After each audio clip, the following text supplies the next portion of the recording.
Hello friends, എല്ലാവർക്കും SS മീഡിയയിലേക്ക് സ്വാഗതം.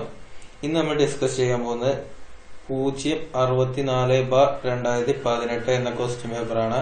ഇത് LGS നടന്ന തന്നെയാണ്, പക്ഷെ എക്സ് സർവീസ്മാൻമാർക്ക് മാത്രമായിട്ട് നടന്ന ക്വസ്റ്റ്യൻ പേപ്പറാണ് ഇന്ന് നമ്മൾ ഡിസ്കസ് ചെയ്യാൻ പോകുന്നത്. 2018 തന്നെ നടന്ന ക്വസ്റ്റ്യൻ പേപ്പറാണിത്. അതിലെ 20 സയൻസ് ചോദ്യങ്ങളാണ് നമ്മൾ ഡിസ്കസ് ചെയ്യാൻ പോകുന്നത്. അപ്പൊ ഫസ്റ്റ് ക്വസ്റ്റ്യൻ: നിശ്ചിത ആകൃതിയുണ്ട്, സ്ഥിതി ചെയ്യാൻ സ്ഥലം ആവശ്യമുണ്ട്, ഭാരമുണ്ട്. ഇത് ഏത് അവസ്ഥയാണ്? ആൻസർ ഓപ്ഷൻ ബി, ഖരം. ഖരമായ ഒരു വസ്തുവിന് ഒരു നിശ്ചിതമായ ആകൃതിയും സ്ഥിതി ചെയ്യാൻ സ്ഥലവും ആവശ്യമുണ്ട്. അതുപോലെ തന്നെ ആ വസ്തുവിന് ഒരു ഭാരവും ഉണ്ടായിരിക്കും. ഇനി 82. ഒരു ഭൂപടത്തിൽ മുകൾ ഭാഗം ഏത് ദിക്കിനെയാണ് സൂചിപ്പിക്കുന്നത്? ആൻസർ ഓപ്ഷൻ ഡി, വടക്ക്. വടക്കാണ് മുകൾ ഭാഗത്തെ സൂചിപ്പിക്കുക, താഴെ തെക്ക് ഭാഗത്തെയും. 83-ാമത്തെ ചോദ്യം: ചിത്രങ്ങളും സന്ദേശങ്ങളും ഫോൺ സന്ദേശവും കൈമാറാൻ പറ്റുന്ന ഉപകരണം ഏതാണ്? അഥവാ ചിത്രങ്ങളും സന്ദേശങ്ങളും ഫോൺ സന്ദേശങ്ങളും കൈമാറാൻ പറ്റുന്ന ഉപകരണം ഏതാണ്? ആൻസർ ഓപ്ഷൻ എ, ഫാക്സ് ആണ്. ഫാക്സിലൂടെ ചിത്രങ്ങളും സന്ദേശങ്ങളും ഫോൺ സന്ദേശവും കൈമാറാൻ പറ്റും. ഇനി 84-ാമത്തെ ചോദ്യമാണ്: സാർവിക ലായകം എന്നറിയപ്പെടുന്നത് ഏതാണ്? സാർവിക ലായകം എന്നറിയപ്പെടുന്നത് ഏതാണ്? ആൻസർ ഓപ്ഷൻ സി, വെള്ളമാണ്. വെള്ളമാണ് സാർവിക ലായകം എന്ന് പറയുന്നത്. ഇനി 85-ാമത്തെ ചോദ്യം: വാതകങ്ങൾ തണുത്ത് ദ്രാവകമാകുന്ന പ്രക്രിയയ്ക്ക് പറയുന്ന പേരെന്താണ്? ആൻസർ ഓപ്ഷൻ എ, സാന്ദ്രീകരണം. സാന്ദ്രീകരണമാണ് വാതകങ്ങൾ തണുത്ത് ദ്രാവകമാകുന്ന പ്രക്രിയയ്ക്ക് പറയുന്ന പേര് എന്ന് പറയുന്നത്. ഇനി 85: പ്രകാശം പൂർണ്ണമായും കടത്തിവിടുന്ന വസ്തുക്കൾ എന്ത് പേരിൽ അറിയപ്പെടുന്നു? ആൻസർ ഓപ്ഷൻ ബി, സുതാര്യ വസ്തുക്കൾ. സുതാര്യ വസ്തുക്കളാണ് പ്രകാശം പൂർണ്ണമായി കടത്തിവിടുന്നവയാണ് സുതാര്യ വസ്തുക്കൾ എന്ന് പറയുന്നത്. 87-ാമത്തെ ചോദ്യം: ആദ്യമായി ചന്ദ്രനിൽ കാലുകുത്തിയ ആൾ ആരാണ്?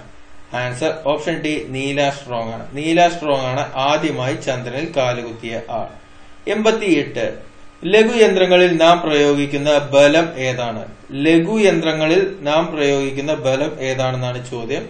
അതിന്റെ ആൻസർ ഓപ്ഷൻ എ, യത്നമാണ്. യത്നമാണ് ലഘുയന്ത്രങ്ങളിൽ നാം പ്രയോഗിക്കുന്ന ബലം എന്ന് പറയുന്നത്. 89-ാമത്തെ ചോദ്യം: ടെലിഫോൺ കണ്ടുപിടിച്ചത് ആരാണ്? ടെലിഫോൺ കണ്ടുപിടിച്ചത് ആരാണ്? Answer option C, Alexander Graham ബെല്ലാണ് ടെലിഫോൺ കണ്ടുപിടിച്ചത്. ഇനി 90: നാടിന്റെ പൊതുവായ ആവശ്യങ്ങൾ നിറവേറ്റുന്നതിനുള്ള ചുമതല ഇല്ലാത്ത സ്ഥാപനം ഏതാണ്? ഇത് സയൻസുമായി ബന്ധപ്പെട്ടല്ല എങ്കിൽ പോലും ഇതിന്റെ ഇടയിൽ വന്ന ചോദ്യമായോണ്ട് പറയാണ്. Answer option D, കുടുംബശ്രീയാണ്.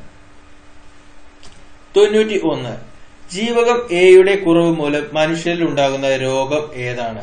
Answer option D, നിശാന്തതയാണ്. 92: സസ്യങ്ങൾക്ക് പച്ച നിറം നൽകുന്ന വർണ്ണവസ്തു ഏതാണ്? ആൻസർ ഓപ്ഷൻ എ, ഹരിതകം. ഹരിതകമാണ് സസ്യങ്ങൾക്ക് പച്ച നിറം നൽകുന്ന വസ്തു എന്ന് പറയുന്നത്. 93: മനുഷ്യ ശരീരത്തിലെ അസ്ഥികളുടെ എണ്ണം എത്രയാണ്? Answer option B, 206. 206 അസ്ഥികളാണ് മനുഷ്യനുള്ളത്.